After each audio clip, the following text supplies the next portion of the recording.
movement, and we were able to give a lot of girls menstrual cups. Menstrual health and hygiene is essential to the well-being and empowerment of women and adolescent girls. Worldwide, an estimated 500 million girls and women lack access to menstrual products and adequate facilities for menstrual hygiene management. To effectively manage their menstruation, girls and women require access to water, sanitation, and hygiene facilities, affordable and appropriate menstrual hygiene materials, information on good practices, and a supportive environment where they can manage menstruation without embarrassment or stigma. 65% of women and girls in Kenya face period poverty. For those of you who don't know what period poverty is the lack of access to menstrual products and the lack of access to proper disposal of these menstrual products, right? And for us as young women, we understand the plight of being a young woman in the world as a whole. There's so many hurdles that we have to step through. And education is something that is really, really important, not only to young people, but to old people, but also to the future of our nation and the future of our community. If we have young women skipping out on school for 5 days every single month across the nation, then that is a huge deficit to our local economies and to our literacy rates, right? And the reason why this is incredibly unfair is, no offense, but boys don't have to skip out on school because of their periods, right? And to add on to that, we have a lot of young women living in water scarce regions where you have to go and fetch water, right? That as your family responsibility. I'm sure many parents don't want to make their kids go and fetch water, but there's no other option, right? So infrastructure is something that we lack within our country. In 2025, it should not be something that we normalize or allow, right? So I think it is our duty as people to do and to make the intentional changes within our community. NYASAINA Kwamboka is the founder of the African Environmental Youth Advisory, an organization that works towards reducing period poverty and exploring strategies to support girls' health. What we do within our organization is that we pioneer environmental education through African-led initiatives, indigenous people, and our goal is to have interdisciplinary perspectives on environmental topics such as mining, agriculture, energy, blue economy, you name it. Whatever you're interested in, we want that type of information so that we can publish it and share it with as many people as possible. Our long-term goal is to inspire climate resilient decisions for our communities and by our communities. And you're probably wondering, why is she so passionate about the environment? My interest in the environment began here in Nairobi, our beautiful city. I grew up seeing a lot of the news. Like we all know, the news shares a lot of sad things. But one of the things that stood out to me most was the flooding that would happen every single year. So it was an annual cycle of us seeing extreme flooding here in Nairobi, but it was mostly impacting the low-income communities, right? And so when we would see the news, people would come on and they'd say, "Serikali tafadhali," but nothing really happens. And then a few months later, we have water scarcity, we'd have water rationing, and then we'd hear the news, people saying that people had to walk really long miles to go and fetch water, right? And that just really hurt me as a 10-year-old because I'm like, why can't we figure out this problem if it keeps happening every single year? So after having conversations with my mom and my different family members, some who are in the health industry, some who are lawyers, some who are bankers, they were all giving different perspectives on what it looked like economically to have environmental disasters, what it looked like legally, what it looked like socially, and how people's health was impacted in the long run, right? So that was really fascinating to me, and I chose to go and study economics and environmental studies. just so that I could better understand the entire perspective of it all. And my education was really fascinating because I studied abroad and I got to see what it was like when the global north views the global south, right? What, let's say, Americans view the global majority as, which is mostly Africans and people of color as a whole. So getting that perspective and understanding the different environmental policies that were happening, such as the Basel Convention on Transboundary Waste, the Paris Agreement, I came to see that a lot of African perspectives were not really on the forefront. So that's something that we're working on changing with our organization. On an organizational level, again, we essentially work with young, passionate people. You don't need to have any specific environmental education to speak on the environment, because it's something that surrounds us, it's something that impacts us in many ways, yeah? Whether it's through heat waves, whether it's through famine, whether it's through water scarcity, whether it's through flooding, tornadoes, hurricanes, or even the positive sides of it, we're all impacted in one way or the other. So we have a lot of young people who are engineers, interested in energy, mining, oil and gas. We have a lot of young people who are interested in agriculture, people interested in social impact work like Grace and Halima. And we have people who are interested in law and policy. And we're really hoping to expand our scope of that in the future. But with regards to our target audience, I would say our target audience are, you don't have to be young, you don't have to be old. You just have to be a human being who is eager to see positive change within our communities. And for me, I am a person who has a hidden disability. So forming the advisory was not just a community-oriented goal, it was a personal goal. Because a lot of the times we see people going out to march on the street for action, but we often forget that not everyone can do that, right? There's so millions of people who cannot show their action in that way. So what other ways can we do it? We can do it educationally, and we can do it in small groups as well. Menstrual health and hygiene interventions can help overcome many obstacles. Not only do they fulfill the unmet demand for menstrual hygiene products, they also protect dignity, build confidence, and strengthen sexual and reproductive health, particularly among adolescents. Stay in Her Cycle campaign, again, is a campaign that is created to create sustainable ways for women to have their menstrual cycles. Tampons are not sustainable. Pads are most definitely not sustainable, but menstrual cups are, because they're eco-friendly, right? So we have been working in partnership with the MENA Foundation, which is a South African organization, and they create these menstrual cups. So this is African-made menstrual cups. It's made out of very soft medical-grade silicone, and our entire goal of the Sustain Her Cycle campaign is to positively impact young women in northern Kenya, specifically women who are 18 and above, women who have experienced FGM, and women who have disabilities as well. So everyone is a part of this movement. It doesn't matter what tribe you are, we're just there for all girls. So how do we do it? Our first video went live in June, and we were able to get a lot of support from well-wishers, family and friends who donated money for this campaign.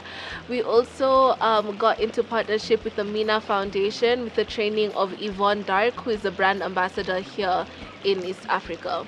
So after we got into this training, we would sit down for 4 weeks talking about what is it like to go into a vulnerable community and speak about conversations that are considered taboo, right? Conversations that are socially restricted.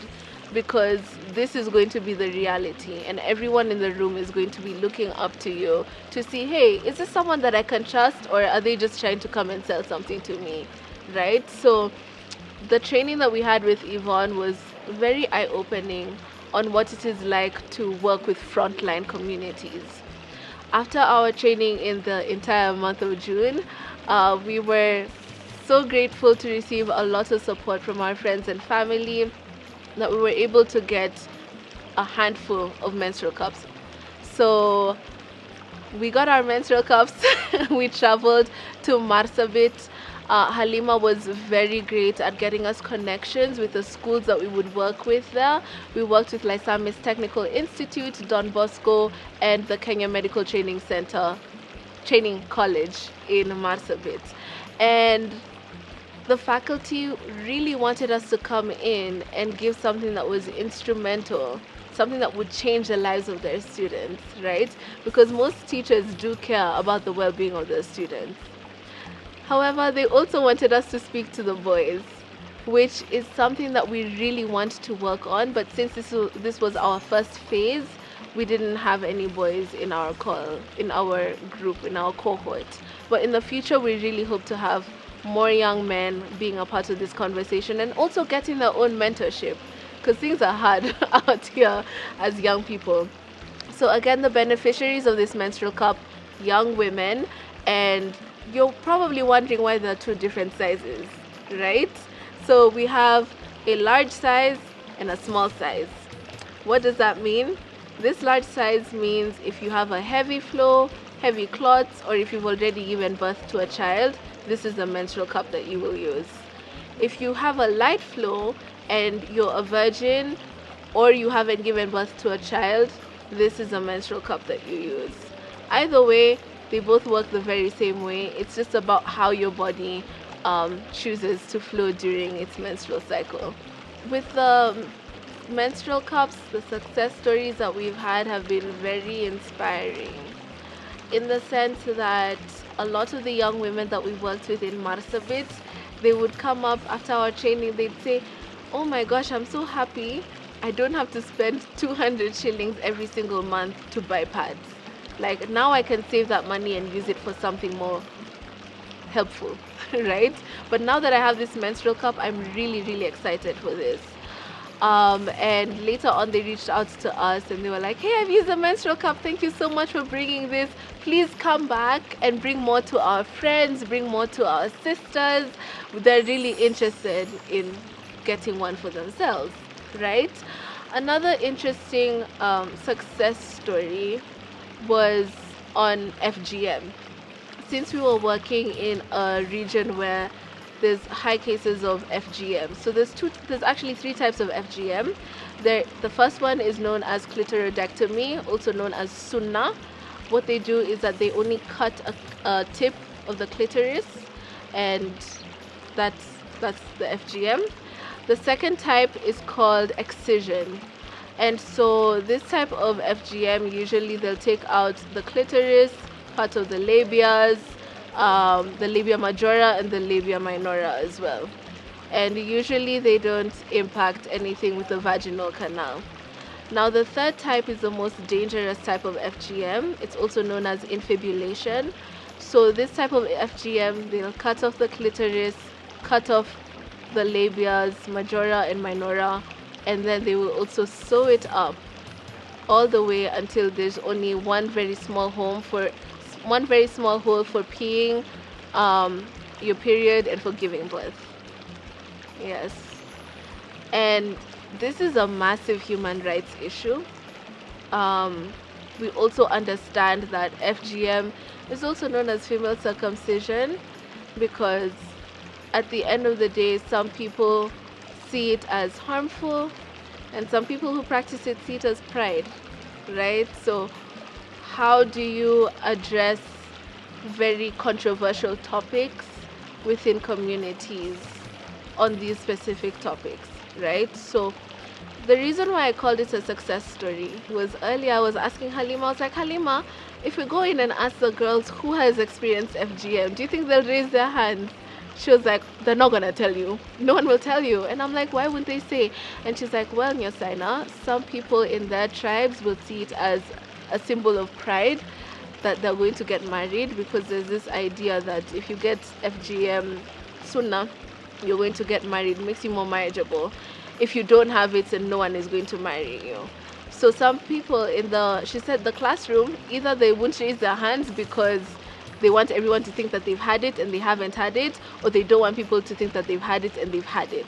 And it just causes a lot of tension, right, among the community. I was like, okay, well, thank you so much for explaining that to me. So when I walked into the room and we were all having our different conversations in different settings, of course, after our mentorship on sisterhood and the value of having vulnerable conversations with each other, we just ended up talking about FGM.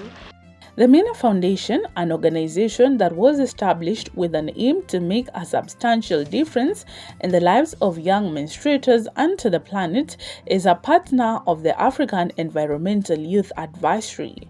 Working together with NYASAINA is Halima Ali Noor, who hails from Marsabit County.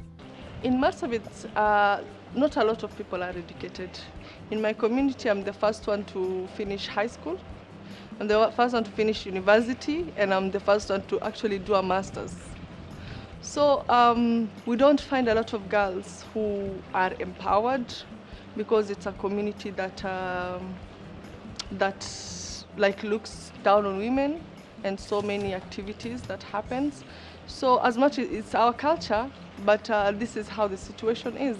So basically for me, I always say, like, as I said at first, I'm a humanitarian. So every time, like, I come to these sides of Kenya, I come to get education, to get information, to get awareness, to get all these things, and then I take it back to my community. I want to end period poverty.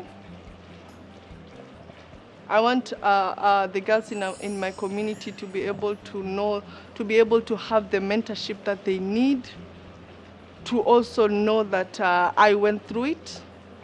I went through all these challenges that you have gone through, and also reminding them that their dreams are valid, and if they want to achieve, to bado mimi sijafika, but from my home nimefika mbali. So for them, they're still in colleges, they're still in polytechnics. So I'm like, absolutely, you can finish it. It's possible.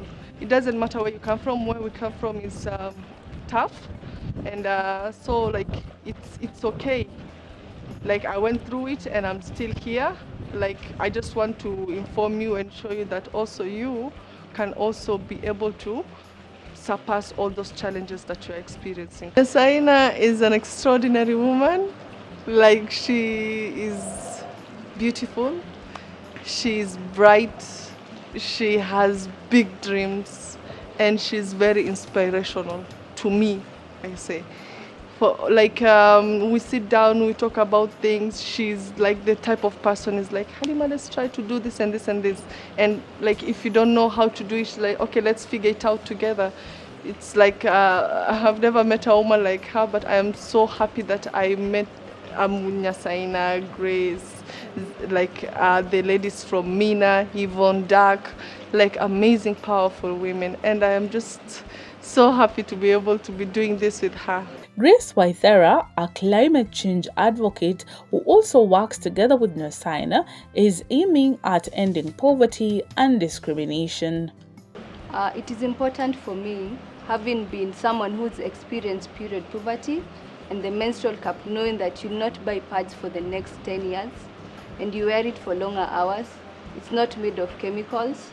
Like, that is a game changer. So, that's why I said, like, I know it's going to be a game changer in Laikipia, because when I take it to the girls, though they experience water scarcity, the menstrual cup doesn't require a lot of water to clean it, and like the washable sanitary towels. So for me, my heart belongs here. My heart belongs to my girls in Laikipia. I'm for women empowerment, and every day I'll always strive to give a woman a better opportunity to life when I get the chance. My end goal is to end period poverty. It's just that short. End period poverty, because it doesn't make sense. 2025, like we're almost heading to another decade or something, and girls have no access to menstrual products, and yet condoms are free. Like, it doesn't make sense. It doesn't sit right with me. Like, how women, we are like the bearers of life and everything. Like, educate a girl, educate a whole village. Like, why aren't we being looked at the way we are supposed to, in the proper manner or something? So it just breaks my heart, and that's why I strive to end period poverty and also discrimination against women.